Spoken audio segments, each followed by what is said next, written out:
അച്ഛൻ്റെ ജീവിതം ഒരു പുസ്തകമാക്കി മനുഷ്യർക്ക് കൊടുക്കണം. കാരണം എനിക്ക് തോന്നുന്നു ഇത്രമാത്രം ധീരതയോടുകൂടെ ജീവിതത്തിന്റെ വെല്ലുവിളികളെ അതിജീവിക്കാൻ ദൈവം കൊടുത്ത അനുഗ്രഹം, അതൊക്കെ നമുക്ക് എങ്ങനെ ഇതൊക്കെ കിട്ടണേന്ന് നമുക്കറിയില്ല. അച്ഛനെ ഇതിങ്ങനെ കിട്ടിയിട്ടുള്ളത് ഞാൻ എപ്പോഴും അച്ഛനോട് ധ്യാനിപ്പിക്കാൻ പോയിരുന്നു. പല പ്രാവശ്യം 10-25 ടാബ്ലറ്റാണ് ഒരു നേരം കഴിക്കുന്നത്. ചോറുണ്ണണ പോലെയാണ് അച്ഛൻ ഗുളിക കഴിക്കണത്, അങ്ങനെ വാരിയിട്ട് കഴിക്കുന്നത്. ഞാൻ എൻ്റെ ജീവിതത്തിൽ ഞാൻ അത്ഭുതപ്പെടുന്നത് ഇത്രയും വർഷമായിട്ട് എൻ്റെ ജീവിതത്തിൽ ഇന്ന് വരെ ഒരു രോഗം ഉണ്ടായിട്ടില്ലെന്ന്. അതെന്താന്ന് വെച്ച് കഴിഞ്ഞാൽ എനിക്കൊന്നും അറിയില്ല. ഇന്ന് വരെ ഒരു രോഗം ഉണ്ടായിട്ടില്ല. വല്ല രോഗം ഉണ്ടായിരുന്നെങ്കിൽ ഈ കിഡ്നി കൊടുക്കലൊന്നും നടക്കൂല. ഒരു ഹെൽത്ത് പ്രോബ്ലംസും ഇല്ലാത്ത ഒരു മനുഷ്യനെ ഈ കിഡ്നി ജീവിച്ചിരിക്കുമ്പോൾ കൊടുക്കാൻ പറ്റുള്ളൂ. ഒരു ഹെൽത്ത് ഇഷ്യൂസ് ഉണ്ടാവാൻ പാടില്ല. ഒരു കിഡ്നി കൊടുത്തു കഴിഞ്ഞാൽ ഒരു ഇംബാലൻസും നമ്മുടെ ഹെൽത്തിൽ ഉണ്ടാകില്ല എന്നുള്ളതിൻ്റെ ഒരു സ്ഥിരീകരണം കിട്ടാതെ അല്ല. ഇപ്പം ഞാനിപ്പോൾ ഈ 6-7 വർഷമായിട്ട് എത്ര പേരാണെന്നറിയോ ഇങ്ങനെ മനസ്സുമായിട്ട് വരുന്നത്. അച്ചോ എനിക്കും അങ്ങനെ അത്, അപ്പോൾ എനിക്കും അത് താൻ ടെസ്റ്റ് ചെയ്ത് നോക്കുമ്പോൾ അവൻ്റെ കയ്യിൽ കൊടുക്കില്ല, ഒരെണ്ണുള്ളൂ. ജന്മന തന്നെ ഒരെണ്ണുള്ളവനെ കൊടുക്കാൻ നോക്കണേ. സംഭവം കേട്ടിട്ട് പല ആൾക്കാർ ഉള്ളവർക്ക് കൊടുക്കണമെന്ന് തോന്നില്ല, ഇല്ലാത്തവർക്കൊക്കെ കൊടുക്കണമെന്നും തോന്നും. ജന്മന ഒരു കിഡ്നി ഉള്ളവരാണ് വന്നിട്ട് കൊടുക്കണം എന്ന് പറയണത്. പ്രിയമുള്ളവരെ, ഞാൻ കണ്ടിട്ടുള്ളത് കാര്യങ്ങള് ഈ ജീവിതത്തിൽ ഈ മനസ്സ് വരുന്നത് നമ്മൾ ഈ വേദനകളിലൂടെയും ദുഃഖങ്ങളിലൂടെയും കടന്നു പോകുന്നതാണ് ജീവിതത്തിലെ ഏറ്റവും നമ്മെ അനുഗ്രഹത്തിന് കാരണമാക്കുക. നമുക്ക് രോഗങ്ങളൊക്കെ വന്നോട്ടെ, വരട്ടെ, പ്രയാസങ്ങളൊക്കെ വരട്ടെ വരുമ്പോഴാണ് നമ്മൾ ജീവിതത്തിൽ നമ്മൾ ആരാണെന്ന് തിരിച്ചറിയുക. ഇവിടെ മെറിൻ പോളിന്റെ കാര്യം ഇവിടെ പറയുകയുണ്ടായി. ഡാനി, എൻ്റെ വീട് തൃശ്ശൂരാണ്, അരനാട്ടുകര. അവിടെ ഒരു ഹോളി ഫാമിലി കോൺവെന്റ് ഉണ്ട്. അവിടെ പോയി ആ കുട്ടികളോട് 2-3 വാക്ക് പറഞ്ഞാണ് ഈ മെറിൻ പോളിന് ഈ അപകടം ഉണ്ടാവാനായിട്ടുള്ള കാരണമായത്. പ്രസംഗിച്ചു കഴിഞ്ഞപ്പോ സിസ്റ്റർ പറഞ്ഞു, അച്ഛോ എനിക്കും എൻ്റെ റിട്ടയർമെന്റ് ആണ്, ഞാൻ അഡ്മിസസ് ആയിട്ട് വർഷങ്ങളോളം പഠിപ്പിച്ചിട്ട് റിട്ടയർമെന്റ് ആണ്. അപ്പൊ എൻ്റെ കുട്ടികൾക്ക് എനിക്ക് കൊടുക്കണം. എന്ത് കൊടുക്കണം? എനിക്ക് കൊടുക്കാവുന്നത് ഒരു മാതൃക. എനിക്ക് ഈ കാരുണ്യ വർഷത്തിൽ കിഡ്നി കൊടുക്കണം അച്ഛോ. ഞാൻ പറഞ്ഞു നോക്കാം. അങ്ങനെ കാരുണ്യ വർഷം കഴിയാറായി. സിസ്റ്റർ ഒന്ന് കൊടുക്കച്ച. ഞാൻ പറഞ്ഞു ഒരാളെ കിട്ടിയിട്ട് ഒരാളെ കണക്ട് ചെയ്ത് ടെസ്റ്റുകൾ നടത്തി വന്നു. അയാൾ മരിച്ചുപോയി. അപ്പൊ സിസ്റ്റർ ഇപ്പൊ കഴിയും കാരുണ്യ വർഷം. കടമയ്ക്കലിട്ട് എന്ത് ചെയ്യാൻ പറ്റും നമുക്ക്? മരിച്ചു. എത്ര ഇങ്ങനെയുള്ള മനുഷ്യരുടെ കഥകൾ കേൾക്കുമ്പോൾ ഞാൻ ആലോചിക്കും. ഇപ്പൊ ഡോക്ടറോട് പറഞ്ഞില്ലേ, എത്ര നന്മകൾ ചെയ്യാവുന്ന മനുഷ്യരാണ് കസേരയിൽ ഇരിക്കണത്. മൊത്തം ഇവിടെ കൂട്ടി നോക്കുമ്പോ ഞാൻ കാണുന്നത് മൊത്തം കിഡ്നികൾ കസേരയിൽ ഇരിക്കണ പോലെയാണ്. പക്ഷെ ആൾക്കാരൊക്കെ ഞാനിങ്ങനെ പുറത്തേക്ക് പോകുമ്പോ അച്ഛൻ പല സ്ഥലത്തേക്ക് പോണതല്ല അച്ഛാ, അതെ. എത്ര ആൾക്കാരെ കാണുന്നതല്ല അച്ഛാ, അതെ. അവര് വിചാരിക്കണത് ഞാൻ ഈ പോണത് ഇങ്ങനെ വാങ്ങിക്കാനാണെന്നാണ്. അപ്പൊ ഓർഗൻ ഡൊണേഷന്റെ ക്ലാസ് ഒക്കെ കഴിഞ്ഞ് ഞാൻ എന്നിട്ട് അവിടെ വലിയൊരു കത്തീഡ്രൽ എന്നെ കാണിക്കാനായിട്ട് ഒരു കൂട്ടുകാരൻ കൊണ്ടുപോയപ്പോ അവിടെ ഒരു ചേച്ചി അവിടെ വെച്ച് കണ്ടുമുട്ടി. പറഞ്ഞു, നീ എന്ത് വരാന്? അച്ഛൻ ടോക്കുണ്ടതുകൊണ്ട് നീ എന്താ വരാഞ്ഞ്? അപ്പൊ ആ ചേച്ചി അവനെ വിളിച്ചിട്ട്, നീ ഇവിടെ വന്നേ. എൻ്റെ അടുത്ത് വിളിച്ചുകൊണ്ടിട്ട് പറഞ്ഞു, നിനക്കറിഞ്ഞൂടാ എനിക്ക് വയ്യാത്തൊരാളാന്നുള്ളത്. അതിന് ടോക്ക് കളയണെന്താ? അങ്ങനെയല്ല, ഈ അച്ഛനൊക്കെ വന്നിട്ട് നമുക്ക് കൊടുക്കാൻ പറ്റാണ്ടായാല് ആ ചേച്ചി വിചാരിച്ച് വന്ന അപ്പൊ തന്നെ കിഡ്നി അച്ഛനെടുത്തോണ്ട് വിചാരിച്ചിട്ട് വരാണ്ടിരുന്നേന്ന്. അല്ല, അച്ഛനൊക്കെ ചോദിച്ചിട്ട് നമുക്ക് കൊടുക്കാൻ പറ്റാണ്ടായ വിഷമാവില്ലടാ, അത് കാരണം ഞാൻ വരാത്ത. മനുഷ്യരൊക്കെ വിചാരിപ്പം എന്നെ കണ്ടാൽ തന്നെ വരണ്ടേ എന്നുള്ള രീതിയിൽ എന്നെ കണ്ടു. എനിക്ക് ആരുടെ ഒന്നും വേണ്ട. എനിക്ക് എൻ്റെ ജീവിതത്തിൽ ദൈവം എല്ലാം തന്ന്, അച്ഛൻ പറഞ്ഞതുപോലെ ഞാൻ പറഞ്ഞില്ലേ, ഞാൻ പലപ്പോഴും അത് ചിന്തിക്കാൻ കാരണം ഇവിടെ ഈ മരിപ്പോളുടെ കാര്യം ഞാൻ പറഞ്ഞ അവസരം ഈ സിസ്റ്ററുടെ മിനിഞ്ഞാന്നാണ് സിസ്റ്റർ, ഞാനിവിടെ നിന്ന് ഫോൺ വിളിക്കും, സിസ്റ്ററെ അപ്പോൾ റെഡിയല്ലേ? ഞാനിപ്പോ അഡ്മിറ്റാണ് വെച്ചാൽ ഞാൻ പച്ച ഉടുപ്പിട്ടിട്ട് ഇരിക്കുകയാണ്. ഈ പച്ചുടുപ്പിന് ഭയങ്കര കഴിവുണ്ടിട്ട്. ഈ പച്ചുടുപ്പ് നീലുടുപ്പ്, ചില ഹോസ്പിറ്റലിൽ നീലുടുപ്പാണ്. അതിപ്പോ കളർ മാറിയതിന്റെ പേരിൽ നമുക്ക് വഴക്ക് കൂടാനൊന്നും പോണ്ട. അതിപ്പോ ഏതെങ്കിലും ആ ഉടുപ്പിടുമ്പോ ഒരു പ്രത്യേകത ഉള്ളത്, അടിയിലൊരു സാധനം ഇടാൻ പാടില്ല. അത് ഇട്ടിട്ടാണ് നമ്മൾ അങ്ങോട്ട് കയറ്റുക. എവിടേക്ക് ആ സ്ഥലമുണ്ട് അവിടെ. ആ പച്ചുടുപ്പ് നല്ല ഉടുപ്പാണ്. അത് നിങ്ങളുടെ വീട്ടില് നിങ്ങൾക്ക് വേണമെങ്കിൽ കുറച്ച് അഹങ്കാരം ഉണ്ടെങ്കിൽ ഇതൊരെണ്ണം വാങ്ങിച്ചു വെച്ചാൽ മതി. കാശുണ്ടെങ്കിൽ വാങ്ങിച്ചു വെക്കാനല്ല പറഞ്ഞ ഞാൻ. നല്ല അഹങ്കാരം ഉണ്ടെന്ന് വരികിൽ ഇതൊരെണ്ണം വാങ്ങിച്ചു വെച്ചിട്ട് അഹങ്കാരം വരുമ്പോ ഇതെടുത്തിട്ടാ മതി. അപ്പൊ പോയി കിട്ടും ഏത് അഹങ്കാരം. പക്ഷെ അടിയിലൊന്നും ഇടാൻ പാടില്ല. അത് നമ്മൾ കഴിച്ചു മാറ്റിയിട്ട് ഞാൻ ഇട്ടേ എന്നെ അതൊക്കെ പറ്റി. എനിക്ക് ആദ്യമായിട്ടല്ലേ ഓപ്പറേഷൻ. അപ്പൊ അച്ഛൻ ഈ ഉടുപ്പിടുന്നു പറഞ്ഞിട്ട് ഇങ്ങനെ പച്ചുടുപ്പ് മടിക്കേണ്ടി കൊണ്ടു. അപ്പൊ ഞാൻ പറഞ്ഞു ഞാൻ ഈ ഉടുപ്പിട്ടുണ്ട്, അതൊക്കെ മാറ്റിച്ചാ. അപ്പൊ ഞാൻ ഉടുപ്പൊക്കെ മാറ്റിയിട്ട് പാൻസിന്റെ ഇതുകൊണ്ട് അതൊക്കെ ഊരച്ച. ഇതെന്തേ പരിപാടി, ഞാൻ ആദ്യമായിട്ടാണ് ഈ ആശുപത്രിയിൽ ഇങ്ങനത്തെ സംഭവം. അപ്പോൾ അതൊക്കെ ഊരച്ച. അപ്പൊ ഞാൻ പാൻസ് ഊരിട്ട് പറഞ്ഞു അതിൽ എല്ലാം ഊരിച്ചാണ്. ഇതെന്താ പരിപാടി, ഈ പച്ചുടുപ്പിടുമ്പോ അങ്ങനെ ഇടാൻ പാടുന്നു. പ്രിയമുള്ളവർ, അത് ഇടുമ്പോണ്ടല്ല ഒരു പ്രത്യേക ഭാവം വരുന്ന നമുക്ക്. ആ ഭാവത്തിന്റെ പേര് അഹംഭാവം എന്നല്ലാട്ടാ സഹോദരങ്ങളെ. ആ സിസ്റ്റർ പറഞ്ഞു അച്ഛ അപ്പൊ ഞാൻ ഉടുപ്പിട്ടിരിക്കുകയാണ്. സിസ്റ്റർ ഞാൻ പ്രാർത്ഥിക്കുന്നുണ്ട്, അച്ചുകൂടി ഉണ്ടാവും എന്ന് പറഞ്ഞിട്ടായിരുന്നു. ഞാൻ പറയാം എന്താ ചെയ്യാൻ, ഞാനിപ്പോൾ ഇവിടെയാണ്. ഞാൻ ഫോണിൽ കൂടെ തന്നെ പ്രാർത്ഥിച്ച് എനിക്കൊരു പേടിയില്ല അച്ഛ, എനിക്ക് സന്തോഷമുള്ളൂ. എൻ്റെ കുട്ടികൾക്ക് ഞാൻ കൊടുക്കുന്ന കാണിക്കയാണ്. മനുഷ്യരത്ഭുതമിട്ട എല്ലാവരും നമ്മളൊക്കെ നമുക്ക് വിലയില്ലെന്ന് വിചാരിക്കണത്. മൊത്തം നിങ്ങളൊന്ന് ആലോചിച്ച് നോക്കിയേ, 2 കിഡ്നിക്ക് എന്താ വില? ഒരു കിഡ്നിക്ക് 10-25 ലക്ഷം രൂപ എന്ന് പറഞ്ഞ് പത്രത്തിൽ വന്നു.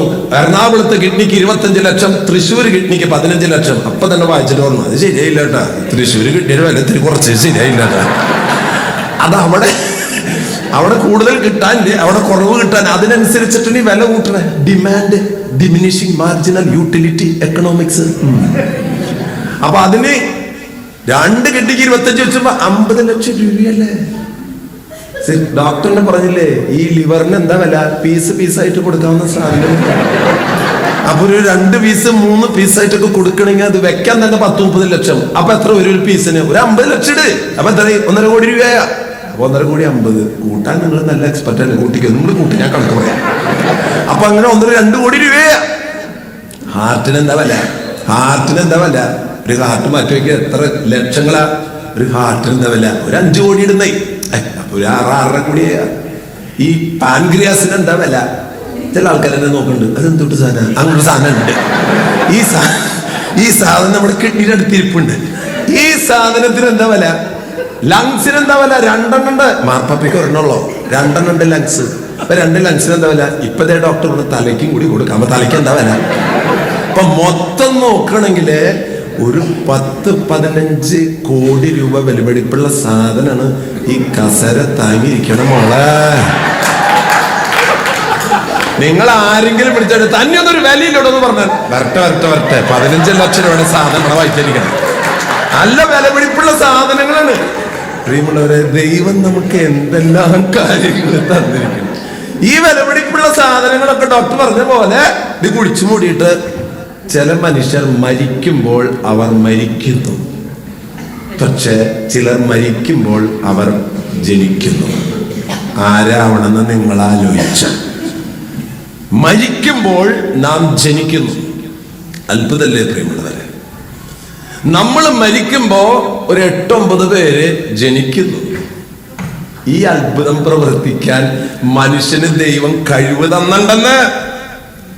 ആ കഴിവ് നിനക്ക് ഉപയോഗിച്ചിട്ട് ഒരു 5-8 പേർക്ക് ജനനം കൊടുക്കാൻ കഴിഞ്ഞാൽ ഇത്രയോ വലിയൊരു അനുഗ്രഹം ദൈവം നമുക്ക് തന്നിരിക്കുന്നത്. അത് ചെയ്യാൻ പറ്റില്ല എന്ന് പറഞ്ഞാൽ എന്ത് ചെയ്യാൻ പറ്റും? വേണ്ട, നീ കൊടുക്കണ്ട. ചില ആൾക്കാർ അങ്ങനെയൊന്നും കൊടുക്കാൻ പാടില്ല. എന്താണ്? നമ്മൾ മരിക്കുമ്പോ, മരിച്ചിട്ട് സ്വർഗത്തിൽ ചെല്ലുമ്പോ ദൈവം ചോദിക്കും, എവിടെ കിഡ്നി?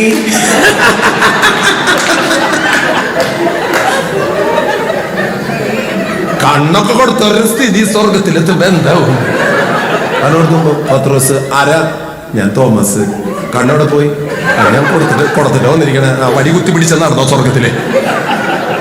നമ്മൾ വിചാരിച്ച ചില ആൾക്കാർ ഇതൊക്കെ സ്വർഗത്തിൽ കൊണ്ടുവന്ന് വെച്ചിട്ടാണ് സൂക്ഷിച്ചു വെച്ചിട്ടുള്ളത്. ഈ സാധനങ്ങളാ ഇവിടെ തന്നെ വായിക്കണമെങ്കിൽ കണ്ണാട വെക്കണം, പിന്നീട് സ്വർഗത്തിൽ പോയിട്ട് നിനക്ക് ഈ കണ്ണാടണം. ഇവിടെ തന്നെ വായിക്കണമെങ്കിൽ ഇപ്പൊ ഒന്നും കാണാനില്ല അച്ചോ. ഈ സാധനങ്ങളൊക്കെ കുറെ കഴിയുമ്പോ അതിന്റെ യൂസ് കുറഞ്ഞു വരും. ഈ പഴയ സാധനങ്ങളൊക്കെ സ്വർഗത്തിൽ എടുക്കുന്ന നിങ്ങളുടെ വിചാരം? സെക്കൻഡ് ഹാൻഡ് സാധനങ്ങളൊന്നും അവിടെ എടുക്കില്ല കേട്ടോ, ഒക്കെ ഫ്രഷ്. സഹോദരങ്ങൾ, ഈ ജീവിതത്തില് മനുഷ്യനുണ്ടല്ല, ഈ കിഡ്നി അല്ല എന്തും കൊടുക്കാന്ന് പറഞ്ഞാൽ തന്നെ ബോധം പോണ ആൾക്കാരാണ്. എന്തെങ്കിലും കൊടുക്കാന്ന് കേട്ട് കഴിഞ്ഞാൽ അപ്പൊ ബോധം പോകും. കിട്ടാന്ന് കേട്ട് നോക്കിയാൽ ബോധം കെട്ടി കിടക്കണം, കിട്ടി അപ്പൊ എഴുന്നേൽക്കും. ഇങ്ങനെയുള്ള മനുഷ്യരോടൊക്കെ കിഡ്നി കൊടുക്കാന്നൊക്കെ പറഞ്ഞാൽ സ്ഥിതി എന്താവും? സഹോദരങ്ങളെ, ഞാൻ പറഞ്ഞു വരുന്നത്, ഈ ജീവിതം അവസാനത്തിലാണ് ഏറ്റവും നന്നാവേണ്ടത്. പൂരത്തിന് വെടിക്കെട്ടുണ്ടല്ല, ഏറ്റവും അവസാനമാണ് കൂട്ടപ്പൊരിച്ചില്. ആദ്യമൊക്കെ പൊട്ടുമ്പോ ആൾക്കാർ തുടങ്ങട്ടെ പോട്ടെ. അവസാനം ഒരു കൂട്ടപ്പൊരിച്ചിലുണ്ട്, അത് കാണാനാണ് നോക്കണേ. ഇത് ജീവിതത്തിലുണ്ടല്ല, 1-ാം ക്ലാസ്സിലും 2-ാം ക്ലാസ്സിലൊന്നല്ല, ഏറ്റവും ലാസ്റ്റ്, ഏറ്റവും അവസാനം എങ്ങനെയുണ്ടാവണം? ക്ലൈമാക്സ് ബെസ്റ്റാണ്, ഏറ്റവും ടോപ്പ് ആവണം. നമ്മുടെ ലാസ്റ്റ് മൊമെന്റ് ആണ് ബെസ്റ്റ് മൊമെന്റ്. പക്ഷെ PT ഉഷ അങ്ങനെ പറയില്ല കേട്ടോ. PT ഉഷ പറയും സ്റ്റാർട്ടിങ് അടച്ചു ബെസ്റ്റ് ആവേണ്ടത്, കാരണം അവൾക്ക് തെറ്റിയിട്ട് സ്റ്റാർട്ടിങ് പോയി, ഇതാണ് പ്രശ്നം. പക്ഷെ ഓട്ടത്തിൽ അങ്ങനെ, പക്ഷെ ജീവിതത്തിലുണ്ടല്ല, ഏറ്റവും സുന്ദരമാകേണ്ട നിമിഷം, the last moment of our life. കണ്ട് പഠിക്കുന്ന APJ അബ്ദുൽ കലാമിനെ ചെരുപ്പ് ഊരിയിട്ടിട്ട് ആളെ പോയി. ലാസ്റ്റ് മൊമെന്റ് ബ്യൂട്ടിഫുൾ ആവണം. നമ്മുടെ ജീവിതത്തിലെ അവസാന നിമിഷം Jesus Christ, the last moment. Gandhiji ഒട്ടവടി ആ വടിയില് ദൈവം ഈശ്വരനെ വിളിച്ചത് പോയത്, ദ ലാസ്റ്റ് മൊമെന്റ്. പ്രിയമുള്ളവരെ, നമ്മുടെ ജീവിതത്തിന്റെ അവസാനത്തെ നിമിഷം നമ്മൾ അനേകർക്ക് വേണ്ടി ജീവൻ കൊടുത്തിട്ട് മരിക്കുക എന്ന് പറഞ്ഞാൽ അത് ഒരു 1-1.5 മരണല്ലേ? മരിക്കുന്ന നിമിഷം ഇത്രയും ഡിവൈൻ ആക്കാൻ പറ്റാവുന്ന ഏത് കാര്യം ഉണ്ടെന്ന് നിങ്ങൾ ആലോചിച്ച് നോക്കും. മരിച്ചു കഴിഞ്ഞിട്ട് നാം വലിയ കാര്യങ്ങളൊക്കെ ചെയ്തിട്ടുണ്ടാവും. അത് കാര്യം മരിച്ചു കഴിഞ്ഞിട്ട് എന്റെ കാശ് കൊണ്ട് ഞാൻ അവിടെ അത് പണിതു ഇത് പണിതു, അതൊക്കെ പണിതു ചേട്ടാ, ഇത് പണിയായിരുന്നില്ല എനിക്ക്. മരിക്കുന്ന സമയം ഇത്രയും മനോഹരമാക്കാനായിട്ട് ദൈവം തന്നൊരു അറിവാണ് പ്രിയമുള്ളവരെ. മരിക്കുന്ന സമയത്ത് മനുഷ്യൻ ഇപ്പൊ മരിക്കുമ്പോൾ എന്തോ ഒരു ദുഃഖം ഉണ്ടാവും. നമുക്കൊരാൾ മരിക്കുമ്പോൾ ആ ദുഃഖത്തെ പോലും നമുക്ക് സന്തോഷമാക്കാൻ പറ്റും, ദുഃഖത്തെ പോലും കൺവേർട്ട് ചെയ്യാൻ പറ്റാന്നുള്ളതാണ് നമുക്ക്. ആ ദുഃഖം അല്പം കുറയ്ക്കാനല്ലേ നമുക്ക് കഴിയുക. എൻ്റെ അപ്പം മരിച്ചു, അതേപോലെ മരിച്ചാൽ അപ്പൻ ഒപ്പം തൊട്ട് കൊടുത്തിട്ടില്ലേ? ഞങ്ങൾ കണ്ണ് രണ്ടും കണ്ണു കൊടുക്കാനും പറ്റുള്ളൂ. 10-22 വയസ്സായിട്ടുണ്ട്. ആ 2 കണ്ണ് വെച്ച് 2 പേര് ഈ ലോകത്ത് ജീവിക്കും. എൻ്റെ സെമിനാരിൽ പഠിക്കുന്ന കാലത്ത് പഠിപ്പിച്ചിരുന്ന ഞങ്ങളുടെ റക്ടച്ചൻ, തെക്കിനിയുടെ അച്ഛൻ, അച്ഛൻ മരിച്ചപ്പോൾ അച്ഛന് 2 കണ്ണും കൊടുക്കാൻ തീരുമാനിച്ചു. അതിലൊരു കണ്ണ് കിട്ടിയത് എൻ്റെ ചേട്ടൻ്റെ മോൾക്കാണ്. എൻ്റെ റക്ടച്ചൻ്റെ ഒരു കണ്ണിരിക്കുന്നത് എൻ്റെ ചേട്ടൻ്റെ മോളുടെ മുഖത്താണ്. ഇതൊക്കെ നമ്മുടെ ജീവിതത്തിലെ, നേരത്തെ ഡോക്ടറോട് പറഞ്ഞില്ലേ, ഈ എനിക്കെന്തുണ്ട് അതിലല്ല ക്രെഡിറ്റ്. വാട്ടയാ, ഞാൻ എന്താണ് ഇപ്പോൾ ഞാൻ എന്താണ്? ഇപ്പോൾ മെറിൻ പോൾ എന്ന് പറയുന്ന സിസ്റ്റർ ജീവിതത്തിലെ ഈ കർമ്മം ചെയ്തിട്ട് ഇപ്പോൾ ആശുപത്രിയിൽ നിന്ന് ഇന്ന് വിട്ടിട്ടുണ്ടാവും. ഇപ്പോൾ ഓശാന കഴിയുമ്പോഴേക്കും പോകും. 3 ദിവസം എടുക്കുന്നുണ്ട്. 3 ദിവസം കഴിയുമ്പോൾ നമുക്ക് എഴുന്നേറ്റ് പോവാന്ന്. 2-3 ആഴ്ച കഴിഞ്ഞ് കഴിഞ്ഞാല് നമുക്ക് സുന്ദരമായിട്ട് നോർമലായിട്ടുള്ള ലൈഫ്. ഇന്ന് ഇന്ത്യയില് എൻ്റെ ഈ ഒരു ദൈവനിയോഗം പോലെ ഞാൻ വന്ന് പെട്ടു എന്നുള്ളൂട്ടാ. ഞാൻ ഒരു പ്രത്യേക ആളൊന്നുമില്ല. ഞാൻ നിങ്ങളെ പോലെ ഒരു സാധാരണ മനുഷ്യൻ. വയറുമ്പോൾ 2 കാലും വെച്ച് നീങ്ങാൻ നടക്കണം. നിങ്ങളുടെയും വയറുമ്പിലല്ലേ കാല്, അതുപോലെ തന്നെ. അപ്പോ എനിക്ക് ഇങ്ങനൊരു ജീവിതത്തില് ദൈവം ഒരു അവസരം തന്നു, ഞാനത് ശരി നല്ല കാര്യമില്ലേ എന്ന് പറഞ്ഞ് ഞാനങ്ങനെ ചെയ്തു. ഇന്നിപ്പോ എത്ര മനുഷ്യരാണ്, കേരളത്തിൽ മാത്രമാണ് ഇന്ത്യയിലെ ഈ വോളണ്ടറി ഡൊണേഷൻ, അതായത് ഒരു പരിചയമില്ലാത്ത ഒരാൾക്ക് കിഡ്നി കൊടുക്കാൻ അനുവാദം കൊടുക്കുന്ന ഏക സംസ്ഥാനം കേരളം. ഡൽഹിയിലോ തലസ്ഥാനത്തില്ല. കാരണം അവിടെയൊക്കെ നടക്കുന്നത് ബിസിനസ്സാണ്. ഇപ്പൊ അടുത്ത കാലത്താണ് 5 ഡോക്ടർമാരെ അവിടെ പിടിച്ചത് ഡൽഹിയില് കച്ചവടം നടത്തിയിട്ട്. അതുകൊണ്ട് ഇന്ത്യയിലെ ഒരു സംസ്ഥാനത്തും വോളണ്ടറി ഡൊണേഷൻ പരിചയമില്ലാത്തവർക്ക് കിഡ്നി കൊടുക്കാൻ സമ്മതിക്കില്ല. ഇപ്പോൾ ബന്ധുക്കൾക്ക് കൊടുക്കാം, കുടുംബക്കാർക്ക് കൊടുക്കാം. പക്ഷെ കേരളത്തിൽ എന്തുണ്ടായി?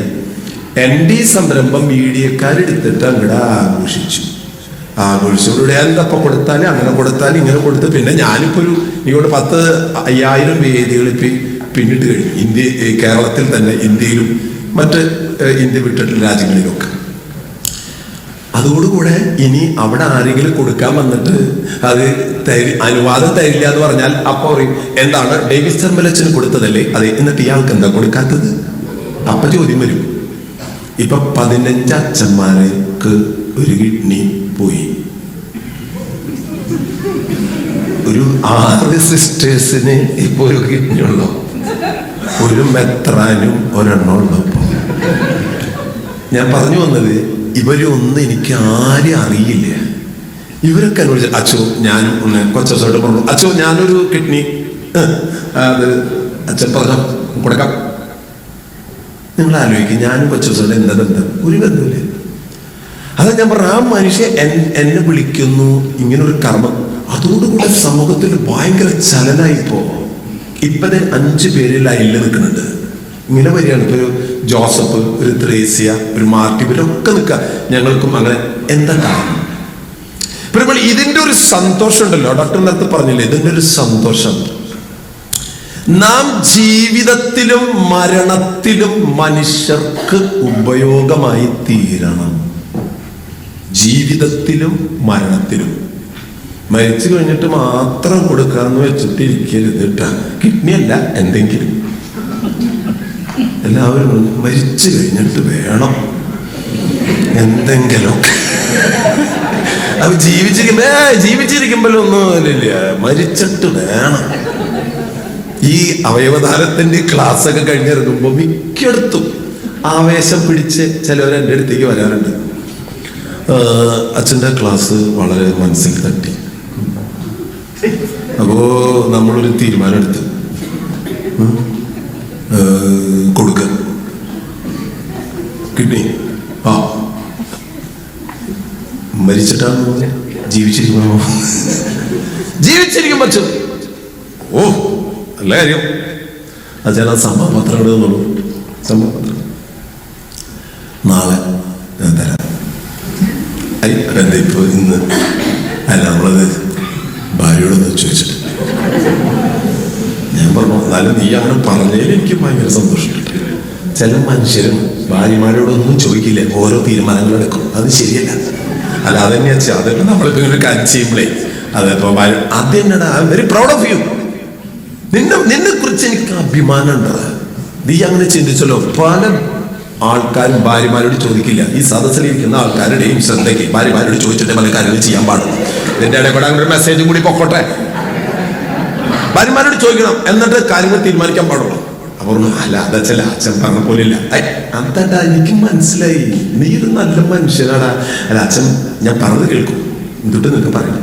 അച്ഛൻ, നമ്മളെ ഈ ഭാര്യയുടെ കിഡ്നി കൊടുക്കുമ്പോ അവരോട് ചോദിക്കാണ്ട്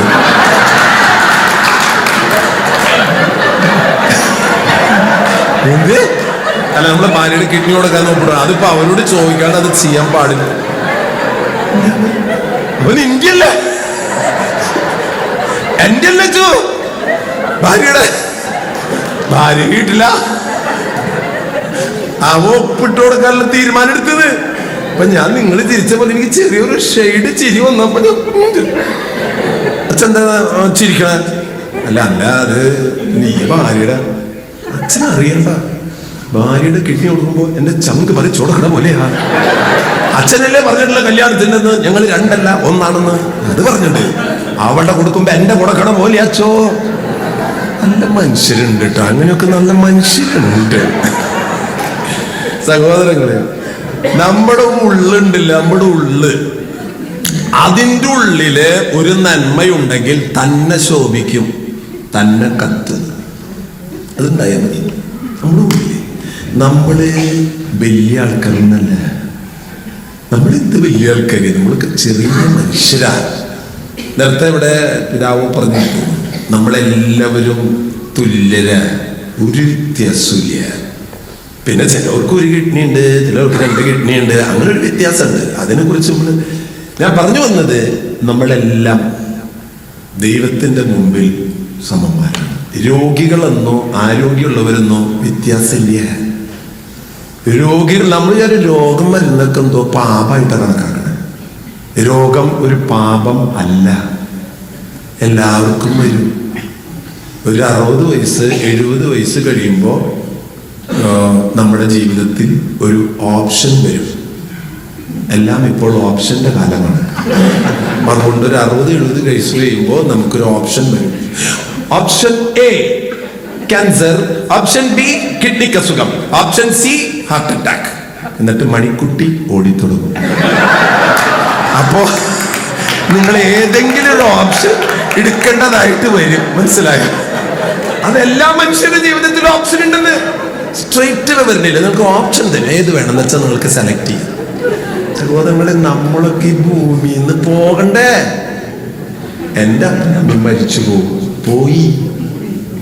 ജീവിതകാലം കൊണ്ട് നമ്മൾ അനുഭവിക്കണം ജീവിതത്തിന്റെ ആനന്ദം. ഈ ആനന്ദം എന്ന് പറയുന്നത് നാം എത്രമാത്രം മറ്റുള്ളവർക്കായി അലിഞ്ഞു ചേരുന്നു അതിലാണ്. അതെന്റെ അമ്മയ്ക്കാണോ, അപ്പനാണോ, ഭാര്യയ്ക്കാണോ, മക്കൾക്കാണോ, ബന്ധുവിനാണോ, ഇതൊന്നും നോക്കിയാ ആ അലിഞ്ഞു ചേരലൊന്നുമില്ല. നോക്കരുത്. ആത്മീയതയുടെ അടിസ്ഥാനം നല്ല മനുഷ്യൻ. അതാണ് തറ. അതുമ്മലാണ് പടുത്തുയർത്തേണ്ടത്. ഞാൻ ദൈവത്തെ സ്നേഹിക്കണു എന്ന് പറഞ്ഞാൽ ദൈവത്തിന്റെ മക്കളെയും സ്നേഹിക്കണം. ഞാനിപ്പോ സ്വിറ്റ്സർലൻഡിൽ ഒരു ആളുടെ വീട്ടിൽ താമസിക്കുന്നു, ഡേവിസിനോട് ഞാൻ പറയുന്നത്, ഡേവിസ്, എനിക്ക് നിന്നെ വളരെ ഇഷ്ടമാണ്. ഓക്കെ, നിന്റെ ഭാര്യയുടെ മക്കളെ എനിക്ക് തീരെ ഇഷ്ടമില്ല. അതെന്താ വെച്ചാ എനിക്ക് നിന്നെ മാത്രം ഇഷ്ടമുള്ളൂ. കേട്ടപ്പോ തന്നെ നിങ്ങളുടെ മുഖം പോയി. അതെന്താ അങ്ങനെ അച്ഛൻ പറയണത്? ഇതിന് ഞാൻ നിങ്ങളോട് പറയണത്, എനിക്ക് ദൈവത്തെ ഭയങ്കര ഇഷ്ടമാണ്, ഭയങ്കര സ്നേഹമാണ് ദൈവത്തോട്. ഈ ലോകത്തിലെ മനുഷ്യരൊക്കെ എന്റെ മക്കളാ, അവരൊന്നും എനിക്കിട്ടില്ല. ദൈവം എന്റെ മക്കളാണ്, എനിക്ക് ദൈവത്തെ മാത്രമേ സ്നേഹമുള്ളൂ. അപ്പൊ എന്റെ മക്കളെ, എനിക്ക് മനുഷ്യരൊന്നും എനിക്ക് വിശ്വാസമില്ല, ഇഷ്ടമില്ല. നീ എന്നെ സ്നേഹിക്കുന്നെങ്കിൽ ഈ ലോകത്തിലെ എല്ലാ മനുഷ്യരെയും നീ സ്നേഹിക്കണം. അച്ഛനെ എന്നെ മാത്രമേ ഇഷ്ടമുള്ളൂ? അതെ, ഭാര്യനും പിള്ളേരും എനിക്ക് കാണണ്ട. അതെങ്ങനെയാ അച്ഛാ? അതെന്നെ ഞാൻ ചോദിക്കുന്നത്. ആത്മീയത എന്ന് പറയുന്നത് ദൈവത്തെ സ്നേഹിക്കലാണെങ്കിൽ പ്രിയമുള്ളവരെ, ആ സ്നേഹം പ്രകടിപ്പിക്കേണ്ടത്, ജീവിക്കേണ്ടത് ഈ മനുഷ്യന്റെ ഇടയിലാണ്. അത് ക്രിസ്ത്യാനിയാണോ, മുസ്ലിമാണോ, ഏത് ഹിന്ദു ആണോ, താൻ തൊട്ട് നോക്കണം. താൻ ആർക്കത് ചെയ്യുന്നത്? മനുഷ്യനാണോ? ദൈവം പോലും മനുഷ്യനാണ് ആയത്. ദൈവം മനുഷ്യൻ ആയി. മനുഷ്യൻ നമ്മുടെ ജീവിതത്തില് ആ മനുഷ്യത്വം എന്ന് പറയുന്നത് ഉണ്ടെങ്കിൽ, അത് നേരത്തെ ഡോക്ടർ പറഞ്ഞ പോലെ സഹജീവിയും മനുഷ്യനാണ് എന്ന് കാണുന്നതാണ് നമുക്ക്. അവന് തെറ്റുണ്ടാകാം, അവന് കുറ്റങ്ങൾ ഉണ്ടാകാം, ആയിക്കോട്ടെ, മനുഷ്യനല്ലവൻ. അതെ, മനുഷ്യനായ മതി. ഖസാക്കിന്റെ ഒരു പുസ്തകത്തിൽ ഇങ്ങനെ എഴുതിയിട്ടുണ്ട്, ഒരു മനുഷ്യൻ നടന്നു പോകുമ്പോ ഒരു കൂടയിൽ കുറെ അത്തിപ്പഴങ്ങളുമായിട്ട് ഒരു വൃദ്ധ നടന്നു വരുന്നു. ഇയാളെ കണ്ടപ്പോൾ കൂട അവിടെ വെച്ച് 2 അത്തിപ്പഴം എടുത്ത് ഇയാളുടെ കയ്യിൽ കൊടുത്തു. അപ്പൊ അയാള്, എന്റെ അത്തിപ്പഴം? ഓ, അത്തിപ്പഴം മനസ്സിലായി. അല്ല, എനിക്ക് മനസ്സിലായില്ല. അത്തിപ്പഴം അല്ല, നമ്മൾ തമ്മിൽ പരിചയമില്ലല്ലോ. നിങ്ങൾ മനുഷ്യനാണോ? അത് ഞാൻ മനുഷ്യനാണ്. ഞാനും മനുഷ്യനാണ്. 2 അത്തിപ്പഴം തരാൻ ഈ ബന്ധം പോലെ. പ്രിയമുള്ളവർ, നമ്മൾ ഓരോരുത്തർക്ക് എന്തെങ്കിലും കൊടുക്കുമ്പോ ആരാണ് എന്താണ് ഇങ്ങോട്ട് കിട്ടോ ഇതൊക്കെ നീ നോക്കിയാൽ നീ ചെയ്യുന്ന പ്രവൃത്തിയിൽ ഒന്നുമില്ല. ഞാൻ വയനാട് ഭാഗത്ത് പോകുമ്പോൾ ഒരു പ്രോഗ്രാമിൽ പോകുക, കാറിൽ പോകുമ്പോൾ സൈഡിൽ കൂടെ ഒരു ജേഴ്സി ഒക്കെ ഇട്ടിട്ട്, നീല ജേഴ്സി ഒക്കെ ഇട്ടിട്ട് ഇങ്ങനെ ഓടണം. പിന്നെ ഞാനൊരു ജീപ്പ്, കുറെ ആൾക്കാർ ബക്കറ്റും പിടിച്ചിട്ടുണ്ട്. അപ്പൊ ഞാൻ കാർ ഓടിക്കണം, എന്ത് പ്രശ്നം എന്ന് വെച്ചു. അച്ഛ എല്ലാ വർഷവും അവൻ 30 ദിവസം മാരത്തോൺ ഓടും ഈ നാട്ടിൽ കൂടെ, എല്ലാ വർഷവും. ഇതിലിത് അവന്റെ നാട്ടിലെ കിഡ്നി ക്യാൻസർ രോഗികൾക്ക് വേണ്ടി അവൻ ഓടും. പകൽ മുഴുവൻ മാരത്തോൺ ഓടാൻ നിർത്താട്ടവൻ ഓടും. എന്തിനത്? അവിടെ അവന്റെ നാട്ടിലെ കിഡ്നി പേഷ്യൻ 5-10 ലക്ഷം രൂപ കളക്ട് ചെയ്തു. ഞാൻ പറഞ്ഞു വണ്ടി നിർത്ത, തിരികെ വണ്ടി തിരിച്ചു നേരെ അവൻ്റെ അടുത്ത് വന്നിട്ട് കാര്യം നിർത്തി. ബെസ്റ്റ് ഞാൻ ഡേവിസ് വിളിച്ചത്. നീ എന്താ മോനെ, നീ 30 ദിവസത്തോടെ അല്ല ചെന്റെ നാട്ടിലെ. ഇപ്പൊ എന്റെ കയ്യിൽ അവിടെ ഒരു റിട്രീറ്റ് പോയപ്പോ ഒരു കവർ തന്നിട്ടുണ്ടായിരുന്നു വെച്ചാൽ. അപ്പൊ അത് ഞാൻ ബക്കറ്റുണ്ട് കയ്യിലിട്ട്. അപ്പൊ എന്റെ വണ്ടിയിൽ കിഡ്നി ഫെഡറേഷൻ നമ്പറുണ്ട്, പേരുണ്ടായി. അച്ഛൻ വന്നിരിക്കണം. അപ്പോൾ ഈ ഫോട്ടോ എടുത്തവൻ ഞാൻ പറഞ്ഞു, ഞാൻ ഫോട്ടോ തന്നെ പോയി. അന്ന് അവൻ വീട്ടിൽ ചെല്ലുമ്പോ അവന്റെ ഭാര്യയ്ക്കും മക്കൾക്കോടും അവന് പറയാനുണ്ടാവും. ഭയങ്കര സന്തോഷമായി. ഈ സന്തോഷം എനിക്ക് കൊടുത്തുള്ളവന്. പ്രിയമുള്ളവർ, ഈ ജീവിതം കൊണ്ട് മനുഷ്യനെ കരയിപ്പിക്കാനല്ല പരിശ്രമിക്കേണ്ടത്, വേദനിപ്പിക്കാനല്ല ഈ ജന്മം, സന്തോഷിപ്പിക്കാൻ. ഈ $1 റെവല്യൂഷൻ എന്ന സംഭവം തന്നെ തുടങ്ങിയത് ഇവിടെ. ഞാനിങ്ങനെ സംസാരിച്ചപ്പോൾ പ്രസ്സിലെ മീഡിയക്കാർ പറഞ്ഞു, അച്ഛോ ഞങ്ങൾക്ക് എന്തെങ്കിലും ചെയ്യുന്ന ആഗ്രഹമുണ്ട്. ഞാൻ പറഞ്ഞു, നിങ്ങൾ $1 മാറ്റി വെച്ചാൽ അത്രയും സൗകര്യം മാസത്തില്, അത് ഞങ്ങൾ ആഴ്ചയിൽ $1 മാറ്റി വെക്കാം. അങ്ങനെ തുടങ്ങിയ സംരംഭം ഇപ്പൊ 2-3 വർഷമായി. $57,000 ഇവിടുന്ന് ഈ രോഗികൾക്ക് നമുക്ക് ഷെയർ ചെയ്യാൻ പറ്റി. ഇപ്പൊ ഞാനിവിടെ വന്നിട്ട് ഞാൻ ആരോടൊന്നും പറയാറില്ല ഇതൊന്നും. ഇപ്പൊ നിങ്ങൾ ഇങ്ങനൊരു സംരംഭം വെച്ചതിന്റെ പേരിൽ പറയുന്നു. കാരണം എനിക്ക് ജീവിതത്തിൽ ഇതെന്ന് ചോദിക്കാനും പറയാനും ഞാൻ പോകാറില്ല. അങ്ങനെ ആവശ്യമില്ല. തന്നെ മഴ പെയ്യണ പോലെ എല്ലാം പെയ്യും. ഞാൻ ചോദിക്കട്ടെ, ഈ മുരുക്കൻ പിതാവ്, കൊച്ചോസച്ചില്ലപ്പള്ളി, ഇവരൊക്കെ ഞാൻ ചോദിച്ചിട്ട് വന്നതാണോ? ഒന്നുമല്ല. ഞാൻ ബഹ്റിനിൽ പോയിട്ട് ഇങ്ങനെ ഒരു ക്ലാസ് കഴിഞ്ഞപ്പോൾ ഒരു പീറ്ററായിട്ട് വന്നിട്ട് പറഞ്ഞു, അച്ഛോ എനിക്ക് കിഡ്നി കൊടുക്കണമെന്ന് ഭയങ്കര ആഗ്രഹമുണ്ട്. അന്ന് കൊടുക്ക്. ഭയങ്കര പേടി അച്ഛാ. രണ്ടും ഭയങ്കര കിഡ്നി കൊടുക്കണമെന്ന് ഭയങ്കര ആഗ്രഹം, ഭയങ്കര പേടിയുണ്ട്. പിന്നെ അവനിപ്പോ രണ്ടും കൂടി നടക്കില്ലേ ചേട്ടാ. താറ്റൊരു കാര്യം ചെയ്യ്, ഒരു കിഡ്നിയെ കൊടുക്കുക. അയ്യോ പേടി. കിഡ്നി എന്ന് പറഞ്ഞ് ഡയാലിസിസ് മെഷീൻ ഉണ്ടല്ലോ, അതൊരു കിഡ്നിയാ. ആണോ? പിന്നെ വലിയ കിഡ്നി, അതിന് 5-6 ലക്ഷം രൂപ വരും. ചേട്ടാ കൊടുത്താ ഒരു കിഡ്നി എന്റെ വക. അങ്ങനെ ഒരു ഡയാലിസിസ് മെഷീൻ ഇപ്പോ 10 ഡയാലിസിസ് മെഷീൻ ഉണ്ട്. ഒന്ന് പീറ്ററേട്ടന്റെ. ആ പീറ്ററേട്ടന്റെ മെഷീൻ കാണുമ്പോൾ ഞാനായിരിക്കും, ഇത് പീറ്ററിന്റെ കിഡ്നിയാണ് ഇരിക്കുന്നത്. അതിലെത്ര പേരിപ്പോ ഡയാലിസിസ് പോയി എന്നറിയാം. സഹോദരങ്ങളെ, ഈ ജന്മം കൊണ്ട് അവസാനം വരെ നന്മ ചെയ്യണം ഈ ശരീരം. Last moment. എൻ്റെ ഈ ബോഡി ഞാൻ മെഡിക്കൽ കോളേജിലേക്ക് APJ അബ്ദുൽ കലാമിന്റെ കയ്യിലാണ് ഞാൻ എഴുതി കൊടുത്തത്. ഈ ബോഡി കൊടുക്കണമെന്ന് പറഞ്ഞു കൂടിയിട്ട് ആ പ്രശ്നമുണ്ട്. ഒരു പുരോഹിതന്റെ ശരീരം കൊടുക്കാൻ പാടുണ്ടോ? അതാണ് ഇതാണ്. ഞാൻ പറഞ്ഞു, ഞാൻ പറഞ്ഞിട്ടല്ലോ, കൊടുത്തിട്ടില്ലല്ലോ, പിന്നെ എന്തിനാ എന്നെ വെക്കട്ടെ? കൊടുക്കണമെന്ന് തീരുമാനിക്കേണ്ടത് ഞാൻ മരിച്ചു കഴിഞ്ഞിട്ട് നിങ്ങൾക്ക് കിട്ടും പോലെ ചെയ്തോ. ഞാൻ എൻ്റെ കാര്യം പറഞ്ഞിരിക്കുന്നു. മരിച്ചു കഴിഞ്ഞാൽ എൻ്റെ ബോഡി എന്ത് വെള്ളമാണ് ഡോക്ടറെ അവിടെ ഒരു വെള്ളത്തിലിടുന്നു, ഫോർമാലി. അപ്പൊ ഞാനിവിടെ പറഞ്ഞു വെച്ചാല്, ഞാൻ മരിച്ചു കഴിഞ്ഞിട്ട് നിങ്ങൾക്ക് വരാൻ പറ്റിയില്ലെങ്കിൽ നീ ലേറ്റ് ആയാല് മെഡിക്കൽ കോളേജിൽ അവിടെ ഞാൻ കിടക്കണ്ടാവും. പിന്നെ നമ്മുടെ ശരീരം കൊണ്ട് പോലും നന്മ ചെയ്യണം. നമ്മള് മെഡിസിന് പഠിക്കണ നമ്മുടെ പിള്ളേരെ ശരീരം കീറി മുറിച്ച് പഠിക്കട്ടെ, എന്നിട്ട് അവര് നല്ല ഡോക്ടർ ആകട്ടെ. ലാസ്റ്റ് നമ്മുടെ ബോഡി കൊണ്ട് പോലും നന്മ ചെയ്യണം പ്രിയമുള്ള. നമ്മുടെ വാക്കുകൊണ്ട്, നമ്മുടെ സമ്പത്ത് കൊണ്ട്, നമ്മുടെ കഴിവ് കൊണ്ട്, നമ്മുടെ പാട്ട് കൊണ്ട്, നമുക്ക് എന്തൊക്കെ ദൈവം തന്നിട്ടുണ്ട് അതുകൊണ്ടൊക്കെ ഈ ഭൂമിയിൽ മനുഷ്യർക്ക് നന്മ ചെയ്യുമ്പോൾ കിട്ടുന്ന ആനന്ദത്തിന്റെ പേരാണ് ആനന്ദം. ആനന്ദമാണ് മനുഷ്യനില്ലാത്തത്. മനുഷ്യനുണ്ടില്ല, എല്ലാം ഉണ്ട്, ഒരു സാധനം മാത്രമല്ല. കിഡ്നി എല്ലാട്ടാണ്, എല്ലാം ഉണ്ട്, ഒരു സാധനം ഇല്ല. ആ സാധനത്തിന്റെ പേരെന്താണെന്നറിയോ? സന്തോഷം. അത് മാത്രല്ലേ. അന്തോണിയേട്ടൻ ഡോക്ടറെ കാണാമെന്ന കാര്യം ഞാൻ പറയാറുണ്ട്. അന്തോണിയേട്ടൻ ഒന്ന് ഡോക്ടറെ എടുത്തിരുന്നു. ഇപ്പൊ ഡോക്ടർ അന്തോണി 72 വയസ്സ്. പറയും എന്താ അസുഖം? അപ്പം അന്തോണിയുടെ ഡോക്ടർ നോക്കി പറയും അസുഖം പറയും. അതെ പറ എന്താ അസുഖം? ഒരു സുഖമില്ല. അസുഖം അതാ ഈ പറയണേ. എന്ത് ഒരു സുഖമില്ല? നിങ്ങൾക്ക് തലവേദന വല്ല വയറ്റുവേദന എന്താ വല്ലതും ഉണ്ടാവും? ഇല്ല തന്റെ അസുഖം എന്താ? ഒരു സുഖമില്ല. അന്തോണിയേട്ട കാര്യം പറ, തമാശകളല്ല. അസുഖം പറ. തണ്ടൽ വേദന വല്ല ക്യാൻസർ, കിഡ്നിക്ക് അസുഖം, ബ്ലഡ് പ്രഷർ, എന്നാ അസുഖം എന്താ? ഒരു സുഖമില്ല. അന്തോണിയേട്ട കാര്യം എന്താന്ന് പറ. എന്റെ അസുഖം പറയണ എന്ത്? ഒരു സുഖമില്ല. നിങ്ങൾ ആലോചിച്ചു നോക്കി. അയാൾക്ക് ഭാര്യയുണ്ട്, മക്കളുണ്ട്, വീടുണ്ട്, കാറുണ്ട്, ജോലിയുണ്ട്, സർവ്വ സൗഭാഗ്യങ്ങളുണ്ട്, ആരോഗ്യമുണ്ട്, പഠിപ്പുണ്ട്. ഒരു സാധനം മാത്രമില്ല. എന്താ? അങ്ങനെയല്ല, ഒരു സുഖമില്ല. ആ മനുഷ്യന് ഒരു സുഖമില്ല.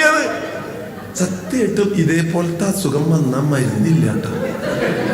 ക്യാൻസർ വന്നാൽ കീമോതെറാപ്പി ചെയ്ത് രക്ഷപ്പെടാം. കിഡ്നിക്ക് അസുഖം വന്നാൽ ഡയാലിസിസ് ചെയ്ത് ട്രാൻസ്പ്ലാന്റ് ചെയ്ത് രക്ഷപ്പെടാം. അന്തോണിട്ടുണ്ട് അസുഖം വന്നല്ല ഒരു രക്ഷയില്ല. സഹോദരങ്ങളെ, മനുഷ്യനില്ലാത്തത് സന്തോഷ. അതാർക്കും കൊണ്ടുവന്ന് തരാൻ പറ്റില്ല. പ്രിയമുള്ള, ആർക്കും കൊണ്ടുവന്ന് തരാൻ പറ്റില്ല. അത് ജീവിച്ചിട്ട് ഉണ്ടാക്കണം. കാശ് കൊടുത്താലൊന്നും സന്തോഷം കിട്ടില്ലേ. ഈ ലോകത്തില് നല്ല ഫുഡ് കഴിക്കുമ്പോ എങ്ങനെയുണ്ടാ? കഴിഞ്ഞില്ലേ? അല്ല, ഇന്നലെ നിനക്ക് ഞാനൊരു പായസം തന്നില്ലേ? ഓ, അതിപ്പോ എങ്ങനെയുണ്ട്? അതിപ്പോ എങ്ങനെയുണ്ടെന്ന് അതൊക്കെ കഴിഞ്ഞിട്ട് എത്ര നേരമായി? അത് പോയി. ഈ ലോകത്തിൽ നീ എന്തെല്ലാം സൗഭാഗ്യങ്ങൾ, സന്തോഷങ്ങൾ അനുഭവിച്ചാലുണ്ടല്ലോ, അതൊക്കെ സെക്കൻഡ് സമയം കൊണ്ട് അത് പോകും.